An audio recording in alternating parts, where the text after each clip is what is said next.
Z transform. So first we will see what is the need of transform. The Z transform is very simple term and it is a mathematical process of going from the discrete time domain to the Z domain, also known as the complex frequency domain. In the discrete time domain, a signal is usually defined as a sequence of real or complex numbers which is then converted to the Z domain by the process of Z transform. The Z transform is very useful and important technique used in areas of signal processing, system design and analysis and control theory. The formula used to convert a discrete time signal x of n to x of z is given by x of z equal to summation of n tends to minus infinity to infinity x of n z raised to minus n.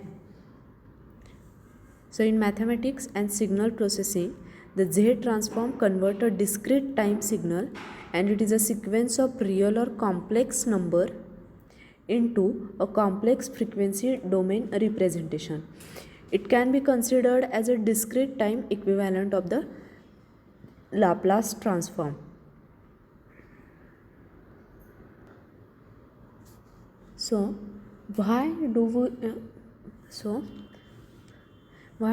do we need a transform like Fourier transform, Laplace transform, Z transform, etc. for a signal to analyze? The first is transform do make some type of calculations much simpler and more convenient. It is possible to do all the computation and analysis of a signal in either the time domain or the frequency domain. However, some operations are much simpler and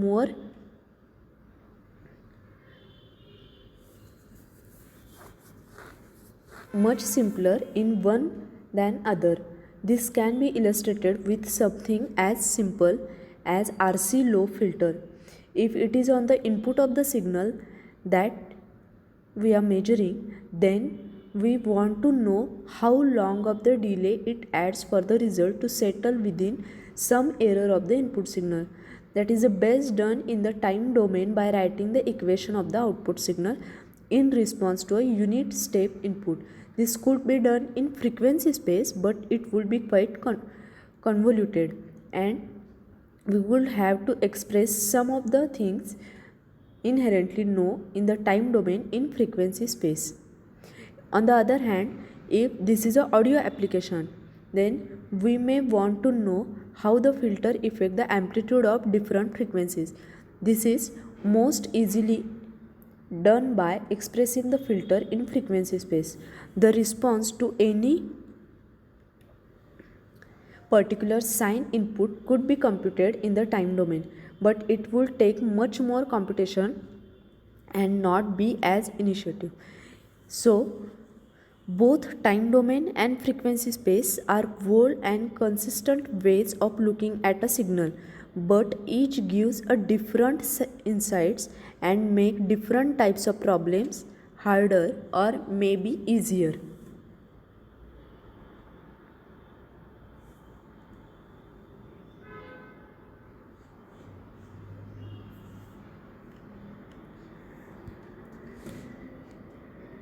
So we have seen this equation. In this equation, xn is the discrete time signal and x of z is the z transform of the discrete time signal.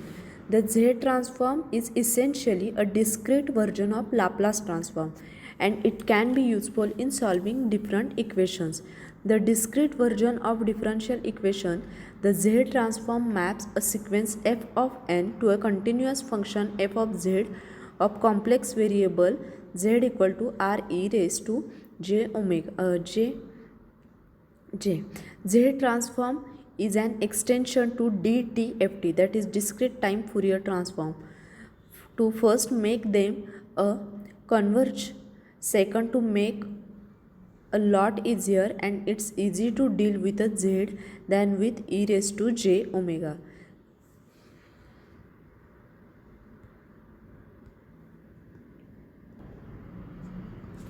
Next is relation between Laplace transform and Z transform.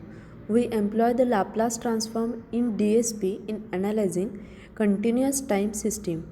Conversely, the Z transform is used to analyze discrete time system.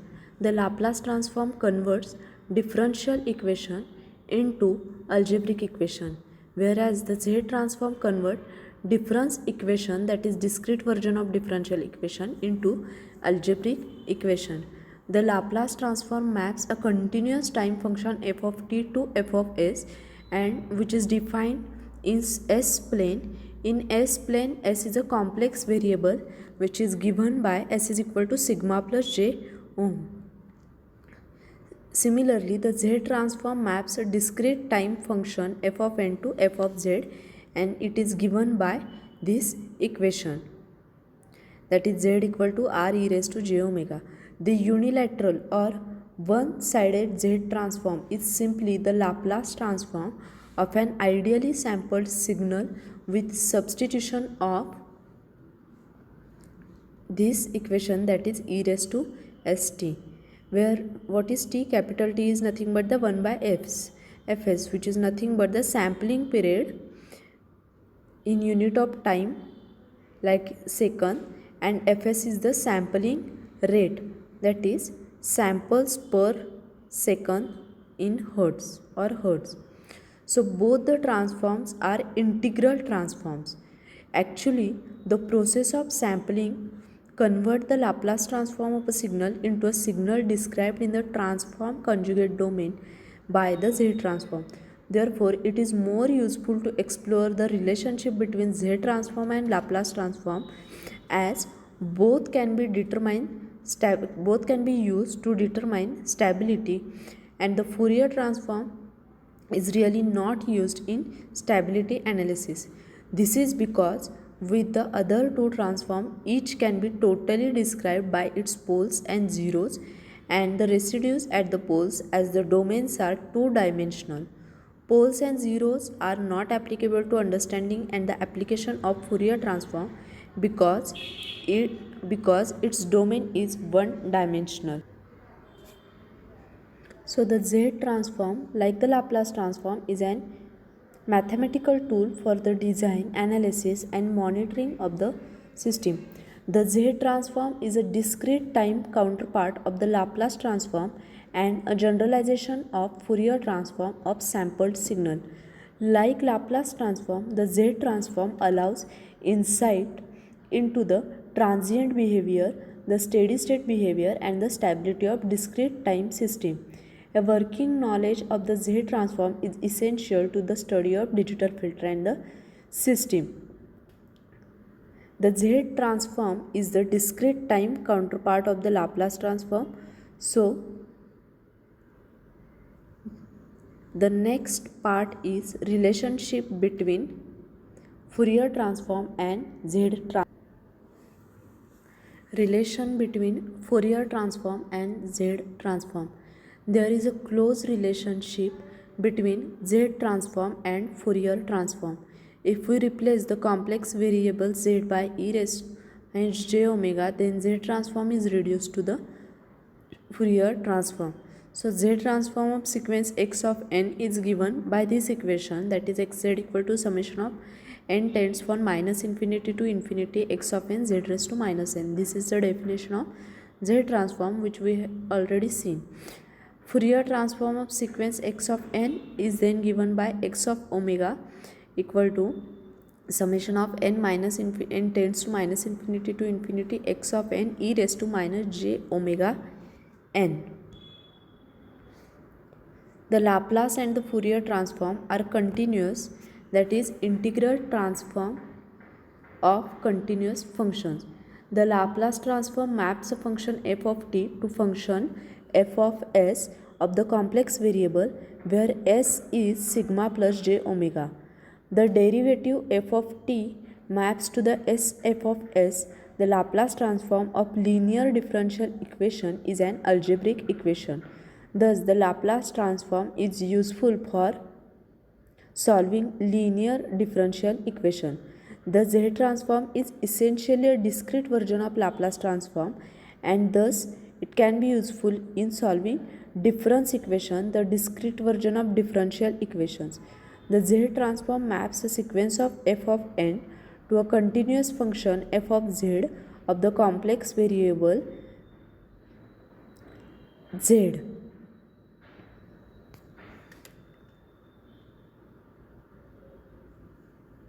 If we set the magnitude of z to the unity, that is r equal to 1, then the result is the discrete time Fourier transform, which is essentially the frequency domain representation of f of n.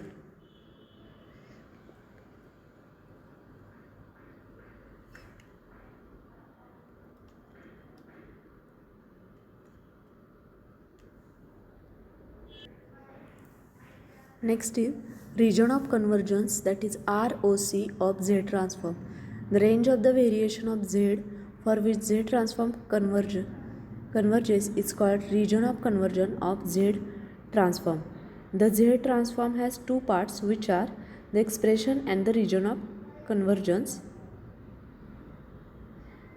Whether the Z transform x of z of signal xn exists or not depend on the complex variable z as well as the signal itself. All the complex variables of z, that is r e raised to j omega, for which the summation in the definition convergence from a region of convergence in the z plane. A circle with r is equal to 1 is called unit circle, and the complex variable in z plane is represented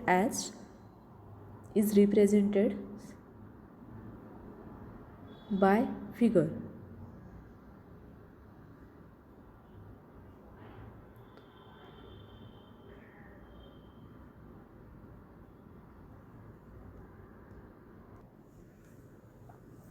Next is properties of ROC of Z transform. The ROC of Z transform is indicated with a circle in Z plane. ROC does not contain any poles. If x of n is a finite duration casual sequence or the right side sequence, then ROC is entire Z plane except at z equal to 0. If x of n is a finite duration anti-casual sequence or left-sided sequence, then ROC is the entire z plane except at z equal to infinity. If x of n is an infinite duration casual sequence, ROC is exterior of the circle with radius z greater than a.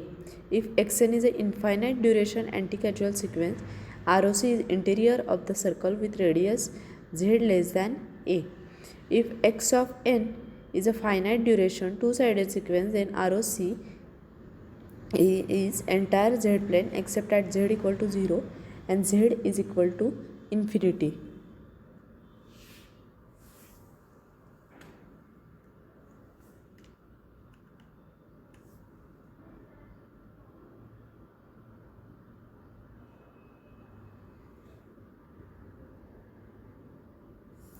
ROC contain a strip lines parallel to the j omega axis in S plane. If x of t is absolutely integral and it is of the finite duration, then ROC is entire S plane. In short, if x of t is a right-sided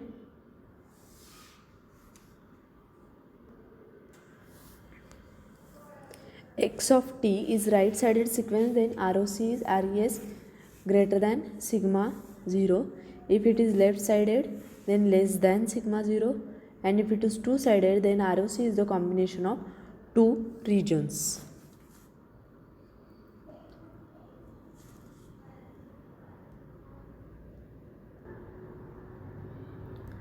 Next is properties of Z transform.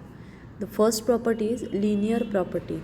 If x of n is x of z, then y and y of n equal to y of z, then linearity property states that ax of n plus by of n is equal to ax of z plus by of z.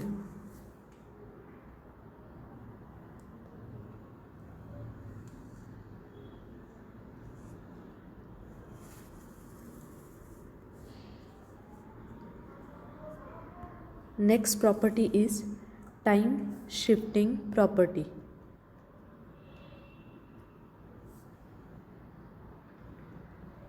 So here if x of n is x of z, then time shifting property states that x of n minus 1 z raised to m z raised to minus m x of z. Multiplication by exponential sequence property. If x of n is x of z, then multiplication by an exponential sequence property states that a raised to n x of n x of z by a.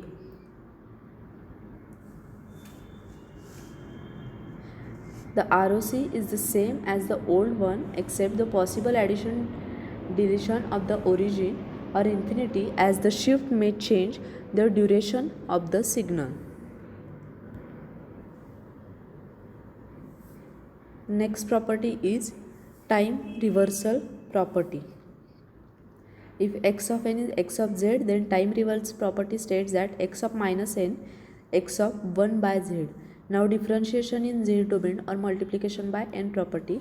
So by using this xn x of z, then multiplication by n or differentiation in z domain property states that n raised to k x of n minus 1 raised to k z raised to k d raised to k x of z d z raised to k. Next property is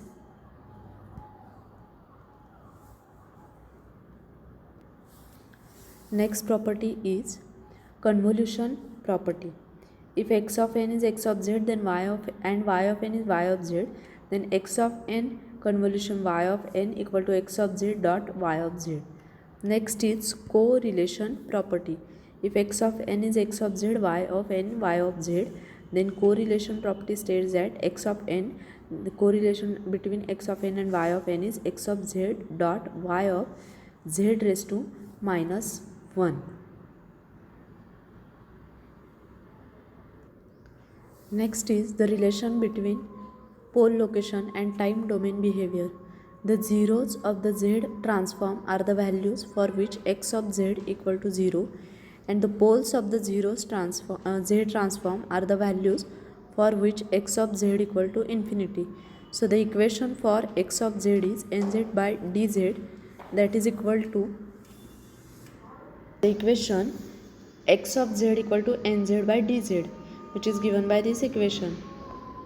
Then we solve it and we will get xz is equal to nz by dz, that is equal to b0 by a0 z raised to n minus 1 z minus z1 z minus z2 dot dot z minus zm divided by z minus p1 z minus p2 dot dot z minus pm. z1 z2 zm are the values for the zeros, p1 p2 p3 pm are the values for poles. The x of z has m finite zeros, that is z1 z2 zm, and the roots of numerator. It has n finite poles, that is p1 p2 pn, the roots of denominator. So it has n minus m zeros at z equal to 0 if n is greater than m. It has n poles at z equal to 0 if n is less than m. If x of infinity is 0, 0 exists at infinity, and if x of infinity is infinity, then a pole exists at infinity. X of z can be represented by using a pole 0 plot. The location of the pole are shown by using this sign, that is cross sign. The location of the zeros are shown by using this sign, that is 0 sign. If a pole or 0 is repeated at the same location, then a number is added to indicate numbers of zeros and poles on that location. Thank you.